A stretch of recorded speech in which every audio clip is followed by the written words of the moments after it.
नमस्कार। चलिए प्राचीन भारतीय दर्शन की एक बेहद दिलचस्प भाषाई जासूसी कहानी में आज सीधे गोता लगाते हैं, जहां कठोर व्याकरण और तार्किक उपयोगिता के बीच एक ऐतिहासिक मुकदमा चलता है। स्रोतों पर आधारित आज के इस विशेष विश्लेषण में हम शाबर भाष्य और मीमांसा के उस प्राचीन विवाद को समझेंगे जिसने भाषा को देखने का नजरिया ही बदल कर रख दिया। जरा सोचिए, क्या व्याकरण का एक अकेला प्रत्यय या सफिक्स किसी प्राचीन अनुष्ठान के पूरे तर्क को नष्ट कर सकता है? शुरुआत में ही इस अजीबोगरीब समस्या की ओर ध्यान खींचना बहुत जरूरी है।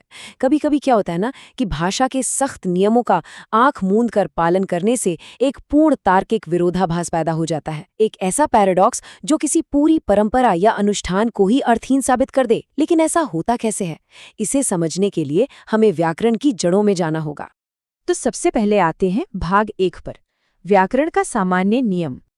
अब देखिए, अहम बात यह है कि जब हमें किसी क्रिया के मुख्य लक्ष्य पर जोर देना होता है तो व्याकरण के नियम साफ कहते हैं कि उसमें द्वितीया विभक्ति यानी एक्यूजेटिव केस का उपयोग होना चाहिए। इसे कहते हैं ईप्सितमम कर्म, यानी कर्ता अपनी क्रिया के द्वारा जिससे सबसे अधिक प्राप्त करना चाहता है वही मुख्य कर्म है। और रूल बड़ा सीधा सा है, मुख्य कर्म में हमेशा द्वितीया विभक्ति लगेगी। रोजमर्रा की भाषा में हमारा इरादा ही हमारी शब्दावली तय करता है ना। जैसे जब हम कहते हैं कि चावल पकाओ, तो हमारा ध्यान कच्चे चावल पर नहीं बल्कि पकने वाले अंतिम भोजन पर होता है। वहीं जब कहते हैं घास को गूंथो, तो ध्यान उस विशिष्ट सामग्री को आकार देने पर होता है।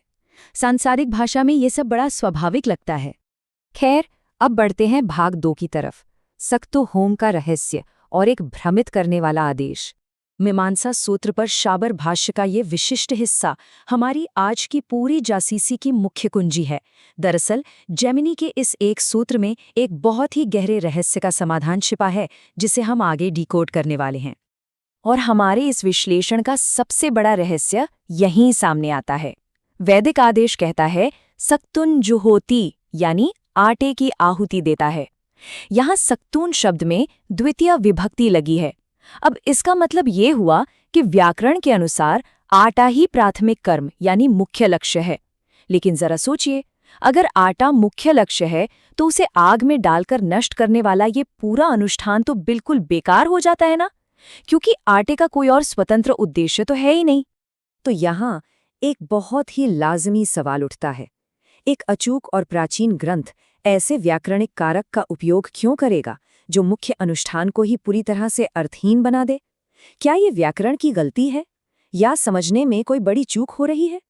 चलिए इस मुद्दे पर टकराने वाली 2 विरोधी विचारधाराओं को समझते हैं। एक तरफ पूर्व पक्ष है जो कठोरता से सिंटैक्स पर अड़ा है। उनका कहना है कि चूंकि व्याकरण कहता है आटा मुख्य है, तो अनुष्ठान बस उस आटे को शुद्ध करने के लिए है जिसका अंततः कोई फायदा नहीं। दूसरी तरफ सिद्धांत है जो मानता है कि क्रिया का अर्थ और उद्देश्य अधिक महत्वपूर्ण है और आटा सिर्फ एक साधन है। आगे देखते हैं भाग 3, उद्देश्य और अदृष्ट फल यानी आध्यात्मिक लाभ की जांच। स्रोत का यह पाठ बड़े ही तार्किकता से इस विचार को खारिज कर देता है कि अनुष्ठान केवल आटे को आध्यात्मिक रूप से शुद्ध करने के लिए मौजूद है, क्योंकि ध्यान दीजिए ये होम ज्योतिष्टोम नामक एक बड़े यज्ञ का हिस्सा है। इसलिए अनुष्ठान स्वयं ही प्राथमिक लक्ष्य होना चाहिए, न कि वह आटा जिसे आग में जलाया जा रहा है। आटे के लिए किसी अलग अदृश्य परिणाम का कोई प्रमाण है ही नहीं। अब आते हैं अपनी क्लाइमैक्स पर, भाग 4, विभक्ति का परिवर्तन और मीमांसा का अद्भुत समाधान। और इसका जो निष्कर्ष निकलता है वो किसी बड़े रेवोल्यूशन से कम नहीं है।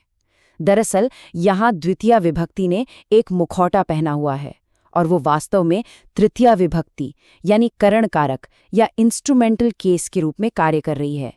इसका सीधा सा मतलब ये है कि आटा कोई मुख्य लक्ष्य नहीं है, बल्कि सिर्फ एक साधन, एक उपकरण मात्र है।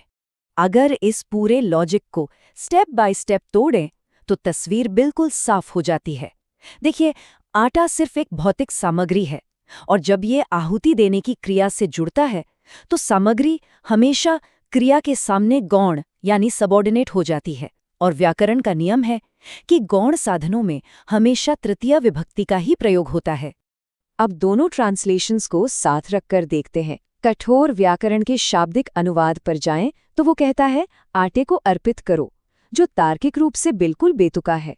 लेकिन प्राचीन विद्वानों का मीमांसा तर्क कहता है, आटे के साथ या आटे के माध्यम से आहुति दो। देखा आपने, इस एक छोटे से बदलाव से पूरी क्रिया कितनी अर्थपूर्ण हो जाती है। और आखिर में भाग 5, मीमांसा के व्यावहारिक अनुप्रयोग। देखते हैं ये लॉजिक जटिल विवादों को कैसे हल करता है। तर्क और उपयोगिता के पक्ष में जब हम कठोर व्याकरण को थोड़ा अनदेखा करते हैं तो बहुत सी अव्यवहारिक चीजें करने से बच जाते हैं। उदाहरण के तौर पर, अगर अनुष्ठान में सोने की स्रुच यानी चम्मच का उपयोग हो रहा है तो केवल एक पुराने व्याकरणिक नियम को पूरा करने के लिए अलग से शमी की लकड़ी लाने की जरूरत नहीं है। जो सामने उपयोग हो रहा है उसी को शुद्ध करना सबसे ज्यादा तार्किक है। इस पूरे विश्लेषण को समेटते हुए चलिए सोचते हैं कि हजारों साल पहले की ये अत्यधिक तकनीकी बहस आज भी हमारे लिए क्यों मायने रखती है। दरअसल ये केवल एक धार्मिक या कर्मकांडी विवाद नहीं था, बल्कि ये मानव भाषा की कार्यप्रणाली को समझने का एक बेहद गहरा प्रयास था। तो अंत में एक सवाल छोड़कर जाते हैं, क्या भाषा को केवल व्याकरणिक नियमों के एक सख्त ढांचे के रूप में देखा जाना चाहिए, या इसे उस अर्थ और उद्देश्य के नजरिए से समझा जाना चाहिए जो हम इसके माध्यम से कन्वे करना चाहते हैं?